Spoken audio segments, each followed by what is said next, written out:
तो दोस्तों एक बार फिर से स्वागत करता हूँ आप सभी का हमारे यूट्यूब चैनल पे। तो आज के इस वीडियो में देखने वाले हैं कक्षा 9 का केमिस्ट्री। हम कौन सा चैप्टर देखने वाले थे? चैप्टर 4 देखने वाले हैं, जिसका नाम है परमाणु संरचना। ठीक है, इसका क्या देखने वाले हैं हम लोग? अति लघुत्तरीय प्रश्न इस वीडियो में हम लोग देखने वाले थे। इसका पार्ट 1 हम करवा चुके हैं, ये है पार्ट 2 वीडियो। ठीक ना, तो पार्ट 1 अभी नहीं देखे हैं तो पार्ट 1 जाके देख लीजिएगा, या तो इसका लिंक हम डिस्क्रिप्शन में भी लिंक दे देंगे। ठीक है, और यहाँ देखिए आई बटन पे, यहाँ पे भी देखिए आएगा, यहाँ पे देखिए शो कर रहा है, इसको क्लिक कर सकते हैं। या तो आप जाके एंड स्क्रीन, जो लास्ट वीडियो खत्म होगा ना तो एंड स्क्रीन में आता है ना, वहाँ से भी आप जाके देख सकते हैं। हम तीनों जगह डाल देंगे, आपको जहाँ मन है वहाँ से आप क्लिक करके देख सकते हैं। चलिए वीडियो को स्टार्ट करते हैं। वीडियो को स्टार्ट करने से पहले अगर आप चैनल पर नए होंगे तो चैनल को सब्सक्राइब कर दीजिएगा, ताकि इसी तरह का हम वीडियो डालते रहें तो आपके पास नोटिफिकेशन पहुँचते रहे और आप उसका लाभ उठाते रहें। चलिए वीडियो को स्टार्ट करते हैं। 16 नंबर क्वेश्चन देखिए, उस तत्व का नाम बताया जिसके परमाणु में सिर्फ 2 मूल कण पाए जाते हैं। 2 मूल कण पाए जाते हैं, तो ये एक ही मतलब ऐसा तत्व है जिसका मतलब परमाणु में 2 मूल कण पाए जाते हैं, वो है हाइड्रोजन। कौन है? हाइड्रोजन। चलिए अब देखिए 17 नंबर क्वेश्चन देखते हैं कि किसी परमाणु में 13 प्रोटॉन है, इसकी परमाणु संख्या क्या होगी? तो देखिए प्रोटॉन बराबर होता है, यानी परमाणु संख्या बराबर होता है प्रोटॉन की संख्या, यानी जितना अगर प्रोटॉन रहा उतना ही परमाणु संख्या होगा। तो यहाँ पे प्रोटॉन कितना है? 13 है, तो यानी परमाणु संख्या भी कितना होगा? 13। याद रखिएगा, परमाणु संख्या बराबर प्रोटॉन की संख्या। अगर दे दिया कि परमाणु संख्या 15 है किसी तत्व का, तो प्रोटॉन की संख्या कितना होगा? तो वो भी 15 ही होगा। ठीक ना। चलिए 18 नंबर क्वेश्चन देखते हैं कि परमाणु संख्या 13 वाले तत्व का इलेक्ट्रॉनिक विन्यास लिखिए। तो 13 वाला का तो कैसे लिखते हैं हम लोग? तो ये वाला आप लोग बाहरी कक्ष का विन्यास पढ़े होंगे, इस तरह से जो रहता है, अंदर में रहता है 2, इसमें रहता है 2, इसमें 8। ठीक ना। अब 13 का बोल रहा है तो क्या होता है? 2 8, इसके बाद 2 अब 8 हो गया 10, तो इसमें कितना आएगा? 3 आएगा। तो इसमें देखिए 2 8 3 आ गया, 2 8 3। ये आप लोग पढ़े हैं ना? आप लोग के एल एम एन वाला पढ़े होंगे। के इसको बोलते हैं, के इसको बोलते हैं एल एम, और अगला जो रहता है एन। तो देखिए ये इसमें क्या होता है, के बराबर कितना होता है? के में देखिए के एल एम एन, देखिए के में होता है 2, के कक्ष में होता है कितना? 2 इलेक्ट्रॉन, और फिर एल कक्ष में होता है 8 इलेक्ट्रॉन, और फिर एम कक्ष में 18 इलेक्ट्रॉन, अब एन कक्ष में 32 इलेक्ट्रॉन। इस तरह से होता है।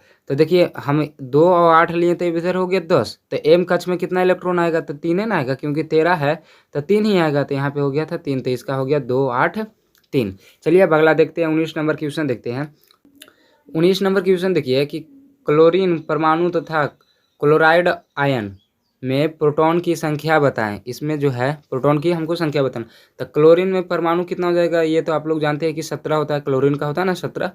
अब देखिए क्लोराइड आयन ये है, ऊपर में देखिए माइनस लगा हुआ है, तो इसको क्लोराइड आयन पढ़ते हैं। ठीक ना। तो इसमें देखिए एक इलेक्ट्रॉन जो है ज़्यादा है, यानी कि माइनस लगा हुआ है इसका मतलब ज़्यादा है, माइनस लगा हुआ है इसका मतलब ज़्यादा है।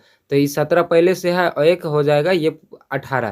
तो इसमें प्रोटॉनों की संख्या कितना हो जाएगा? ये हो जाएगा 18। प्रोटॉन का हो जाएगा कितना? 18। याद रखिएगा, अगर आयन निगेटिव है, आयन ऊपर में लगा हुआ है इस तरह से, और प्रोटॉन पूछा तो एक बढ़ जाएगा, जितना परमाणु संख्या रहेगा उससे एक बढ़ जाएगा। तो 17 इसका परमाणु संख्या, और एक बढ़ जाएगा तो कितना हो जाएगा? 18। इस तरह का क्वेश्चन देखिए आगे भी आएगा, तो आप लोग इस पे ध्यान दीजिएगा। चलिए 20 नंबर क्वेश्चन है कि परमाणु संरचना के किस भाग पर तत्व के रासायनिक गुण निर्भर करते हैं? जो परमाणु संरचना का जो भाग होता है वो किस पे निर्भर करता है? तो नाभिक पर निर्भर करता है। जो इसका देखिए परमाणु का जो बीच में वाला जो होता है ना भाग, बीच वाला जो ये भाग होता है, इसको बोलते हैं नाभिक। तो इसी पे निर्भर करता है। ठीक ना। चलिए 21 नंबर क्वेश्चन देखिए, संकेत 14N7 में परमाणु संख्या और द्रव्यमान बताएं। तो देखिए ये देखिए क्या होता है, ऊपर में है देखिए 14N और 7। ठीक ना। तो ये वाला होता है परमाणु द्रव्यमान, ये वाला क्या होता है? परमाणु द्रव्यमान। और नीचे वाला जो होता है वो होता है परमाणु संख्या। देखिए आप लोग यहाँ पे बुक वाला देखिए, यहाँ पे देखिए ऊपर वाला जो रहता है वो होता है परमाणु द्रव्यमान, और नीचे वाला जो होता है वो क्या होता है? परमाणु संख्या। ये तो जो सोडियम लिखा हुआ है, Na लिखा हुआ है, तो तत्व के संकेत हो गया। तो इसी तरह से देखिए यहाँ पे देखिए लिखा हुआ है, यहाँ पे नाइट्रोजन है, तो N हो गया 14, क्या हो जाएगा? परमाणु संख्या, द्रव्यमान हो संख्या हो जाएगा, और 7 क्या हो जाएगा? परमाणु संख्या, और N हो जाएगा तत्व की संकेत हो जाएगा। ठीक ना। चलिए ये 21 नंबर समझ गए। चलिए 22 नंबर हम लोग देखते हैं। 22 नंबर क्वेश्चन क्या है कि हाइड्रोजन परमाणुओं के नाभिक में क्या होते हैं? तो हाइड्रोजन परमाणु के नाभिक में केवल एक प्रोटॉन तथा कक्षा 1 में इलेक्ट्रॉन होते हैं, तथा कक्षा में एक इलेक्ट्रॉन होते, एक ही प्रोटॉन होते। कितना होते? एक ही प्रोटॉन। जैसे हाइड्रोजन के क्या होता है? H, परमाणु संख्या होता है 1, तो इसमें एक ही ना रहेगा। तो प्रोटॉन कितना हुआ? 1। प्रोटॉन कितना हुआ, एक, और इलेक्ट्रॉन भी कितना होता है, एक। जितना इलेक्ट्रॉन रहता है उतना ही प्रोटॉन रहता है, ठीक ना। चलिए अब आगे देखते हैं। 23 नंबर क्वेश्चन क्या है कि किस कण में द्रव्यमान होता है परंतु आवेश नहीं। तो देखिए किस कण में द्रव्यमान होता है परंतु आवेश नहीं, तो न्यूट्रॉन जो होता है उदासीन होता है। न्यूट्रॉन जो क्या होता है, उदासीन। उदासीन कहने का मतलब होता है जीरो। क्या होता है, जीरो होता है। कितना होता है, जीरो होता है। चलिए अब 24 नंबर क्वेश्चन देखते हैं। अल्फा, ये यहाँ पे ये नहीं इसको पढ़िएगा, इसको अल्फा पढ़िएगा इस तरह से, क्योंकि मोबाइल में टाइप करने के लिए ऑप्शन नहीं दे रहा था इसलिए ए लिखा गया, तो इसको अल्फा पढ़िएगा। अल्फा कण क्या होते हैं, तो यहाँ पे देखिए क्या हो जाएगा, इसका उत्तर हो जाएगा कि अल्फा कणों से आघात कराकर इन उदासीन कणों का पता लगाया जाता है। जो अल्फा कण है ना, एक प्रकार का ऊर्जा है, उससे क्या करते हैं, आघात करके हम क्या लगाते हैं, उदासीन कणों का क्या करते हैं, पता लगाते हैं, ठीक ना। चलिए 25 नंबर क्वेश्चन क्या है कि किसी तत्व के परमाणु के नाभिक में 3 प्रोटॉन तथा 4 न्यूट्रॉन, उस तत्व की द्रव्यमान संख्या क्या होगी। तो उस तत्व की देखिए द्रव्यमान संख्या क्या होगी, देखिए द्रव्यमान संख्या बराबर होता है proton plus neutron. Proton plus neutron, देखिए यहाँ पे प्रोटॉन प्लस न्यूट्रॉन, यानी कि न्यूट्रॉन प्रोटॉन, 3 प्रोटॉन है यानी प्रोटॉन को जोड़ देंगे और न्यूट्रॉन को जोड़ देंगे तो हमको द्रव्यमान संख्या मिल जाएगा। तो 3 और 4 कितना होता है, 7, तो 7 जोड़ दिए तो इसका हो गया 7। चलिए अब 26 नंबर क्वेश्चन देखिए कि एल कक्ष में कितने इलेक्ट्रॉन उपस्थित हो सकते हैं। देखिए हम बताए थे के एल एम एन, पहले बताए थे ना हम। देखिए ये हो गया के एल एम एन, इस तरह से रहता है। तो हम एल में बताए थे कि 2 होता है, फिर इसमें देखिए हम के में बताए थे कि 2 होता है, एल में बताए थे कि 8 होता है, और फिर एम में बताए थे कि कितना, कि 18 होता है, और फिर एन में बताए थे कि कितना होता है, 32। तो वही पूछ रहा कि एल कक्ष में कितने इलेक्ट्रॉन उपस्थित हो सकते हैं। तो एल कक्ष में देखिए कितने प्रोटॉन जो है, इलेक्ट्रॉन जो है कितने उपस्थित हो सकते हैं, तो 8। कितने उपस्थित हो सकते हैं, 8। 8 से ज़्यादा नहीं हो सकते, 8 से ज़्यादा नहीं हो सकते। अगर के कक्ष में पूछते हैं कितना इलेक्ट्रॉन उपस्थित हो सकते हैं, तो 2। एम कक्ष में कितना, तो 18, और एन कक्ष में 32, ठीक ना, इस तरह से। तो एल कक्ष में कितने इलेक्ट्रॉन उपस्थित होंगे, 8, याद रखिएगा इसको। चलिए आप 27 नंबर क्वेश्चन देखते हैं कि सोडियम तथा क्लोरीन के इलेक्ट्रॉनिक विन्यास लिखे। तो सोडियम क्या होता है, Na, सोडियम Na, यानी कि उसका परमाणु संख्या कितना होता है, 11। तो देखिए पहला में कितना होगा, एल में हो जाएगा 2, सॉरी एल बार बार हम लिख दे रहे हैं। के में कितना हो जाएगा 2, एल में कितना हो जाएगा 8, अब एम में कितना आएगा, देखिए सोडियम का कितना होता है, परमाणु संख्या 11 ना, हमको 11 लाना है, तो 10 तो यहीं पे हो गया। अब एम में कितना आ सकता है, तो 1 आ सकता है, तो 2, 8, 1 हो गया इधर सोडियम का, ठीक ना। अब चलते देखते हैं क्लोरीन का। तो क्लोरीन का परमाणु संख्या कितना होता है, 17, यानी 17 का हमको लिखना है इलेक्ट्रॉनिक विन्यास। तो देखिए के में कितना आ जाएगा 2, यानी कि पहला में कितना आ जाएगा 2, और फिर दूसरा में कितना आ जाएगा 8, और तीसरा में कितना आ जाएगा, तो इधर हो गया 10, तो बचा कितना 7 ना, तो इसमें आ जाएगा 7, तो 2, 8, 7 इसका हो जाएगा, ठीक है। चलिए अब आगे देखते हैं 28 नंबर क्वेश्चन। 28 नंबर क्वेश्चन क्या है कि क्लोराइड आयन में प्रोटॉन की संख्या कितनी होगी, तो 18 हम लोग पहले भी देख चुके हैं इसका। चलिए अब देखते हैं 29 नंबर क्वेश्चन। क्लोरीन की परमाणु संख्या 17 है। क्लोरीन की परमाणु संख्या कितना है, 17। इस तत्व की संयोजकता बताएं। तो इस तत्व की देखिए संयोजकता कैसे निकलता है, देखिए बहुत ही आसान है, और इससे क्वेश्चन जो है बार बार बिहार बोर्ड में पूछा जाता है, ठीक ना। बिहार बोर्ड का ये सभी क्वेश्चन फेवरेट है 9th का ये, लेकिन बिहार बोर्ड में इससे बहुत क्वेश्चन पूछा जाता है, तो यहाँ से आप लोग याद रखिएगा। चलिए इसको बताते हैं अलग कलर करके। देखिए पहला परमाणु संख्या कितना है, 17।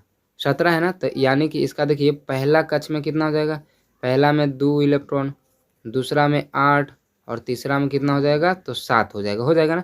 अब बाहरी कक्षा, जो बाह्य कक्षा में जो रहता है वो होता है संयोजकता। लेकिन इसको देखिए, इसको अपना अष्टक पूरा करने के लिए कितने की ज़रूरत है, देखिए इसको कितने की ज़रूरत है, एक अगर इसको मिल जाए, एक इसको मिल जाए तो ये 8 पूरा कर लेगा कि नहीं, ये 8 पूरा कर लेगा। लेकिन अब ये अपना अष्टक पूरा करने के लिए क्या कर सकता है, या तो 7 को त्याग कर दे, या तो ये 1 को ग्रहण कर ले। तो बताइए इसको किस में फायदा होगा, 7 को त्याग करने में कि 1 को ग्रहण करने में। तो 1 को ग्रहण करने में ना, 1 को ग्रहण करने में। तो क्या होता है देखिए, तो इसको क्या करते हैं हम लोग, 8 में से 7 को क्या करते हैं, घटा देते हैं, 8 में से 7 को घटा देते हैं, तो जो बचता है वही हो जाता है उसका संयोजकता। तो इसका संयोजकता कितना हो जाएगा, 1 हो जाएगा। अब चलिए 30 नंबर क्वेश्चन देखते हैं। 30 नंबर क्वेश्चन क्या है, यदि तत्व का Z बराबर 3 हो तत्व की संयोजकता क्या होगी। तो यहाँ पे Z क्या है, Z मालूम है आप लोगों को क्या है, Z है परमाणु संख्या। परमाणु संख्या को हम लोग Z से निरूपित करते हैं, ठीक ना। तो यहाँ पे यानी परमाणु संख्या कितना दिया हुआ, 3। तो तत्व की संयोजकता बताना है। तो पहले जिसका परमाणु संख्या 3 होता है वो तत्व कौन सा होता है, तो लिथियम होता है, जिसको हम लोग Li बोलते हैं, Li से संकेत करते हैं, ठीक ना।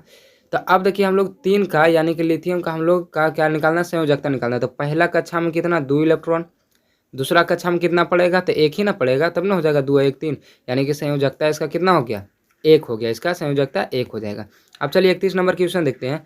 31 नंबर क्वेश्चन है, अगर किसी परमाणु का K तथा L कक्षा भरा है तो उसे इलेक्ट्रॉनों की संख्या कितनी होगी, K और L दोनों भरा हुआ है। तो हम लोग जानते हैं कि K होता है ये वाला पहला और दूसरा होता है L। तो K भरा हुआ यानी इसमें 2 इलेक्ट्रॉन है और L भी भरा हुआ है, इसमें 8 इलेक्ट्रॉन है। तो 2 और 8 कितना हो गया, 10 इलेक्ट्रॉन ना। तो इलेक्ट्रॉनों की संख्या कितना हो गया, 10। चलिए अब 32 नंबर क्वेश्चन देखते हैं। 32 नंबर क्वेश्चन क्या है, निम्नलिखित में समस्थानिक और संभारिक की पहचान करें, ठीक ना। समस्थानिक और संभारिक को हमको क्या करना, पहचान करना। तो देखिए इस पर 2 क्वेश्चन है। पहला है देखिए 14 से 6 और 14 and 7, और देखिए दूसरा है कि 12 से 6 और 14 से 6। देखिए इसको देखिए हम कैसे पहचानेंगे, ये देखिए पहला है संभारिक और दूसरा है समस्थानिक। हम पहचानेंगे कैसे, जो देखिए तो देखिए संभारिक हम कैसे पहचानेंगे, देखिए बोला संभारिक तत्वों के परमाणुओं के नाभिक में प्रोटॉन की संख्या भिन्न भिन्न होती है। जो प्रोटॉन होता है वो क्या होता है, भिन्न भिन्न। जैसे यहाँ पे देखिए नाइट्रोजन है, ठीक ना, और यहाँ पे क्लोरीन है। तो यहाँ पे देखिए कितना है प्रोटॉन, यहाँ पे देखिए प्रोटॉन देखिए 7 है, यहाँ पे प्रोटॉन कितना है 6 है। तो प्रोटॉन अगर भिन्न भिन्न रहेगा तब हम क्या समझेंगे कि वो क्या हो जाएगा, संभारिक हो जाएगा, तब वो क्या हो जाएगा, संभारिक हो जाएगा। तो देखिए बताइए यहाँ पे प्रोटॉन नीचे में देखिए, प्रोटॉन देखिए भिन्न भिन्न है कि नहीं, अलग अलग है कि नहीं।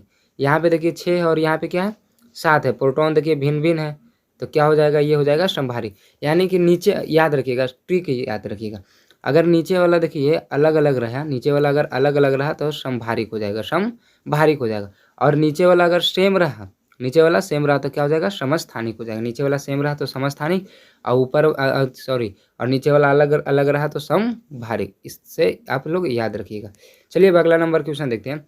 अगला नंबर देखिए ये है, समस्थानिक पहचानने का तरीका था, ये आप लोग लिख लीजिएगा या तो एक बार पढ़ लीजिएगा। इसे तो हम बता दिए कि नीचे वाला अगर सेम रहेगा तो कौन सा हो जाएगा, समस्थानिक, और अगर नीचे वाला अलग अलग रहेगा तो समभारिक।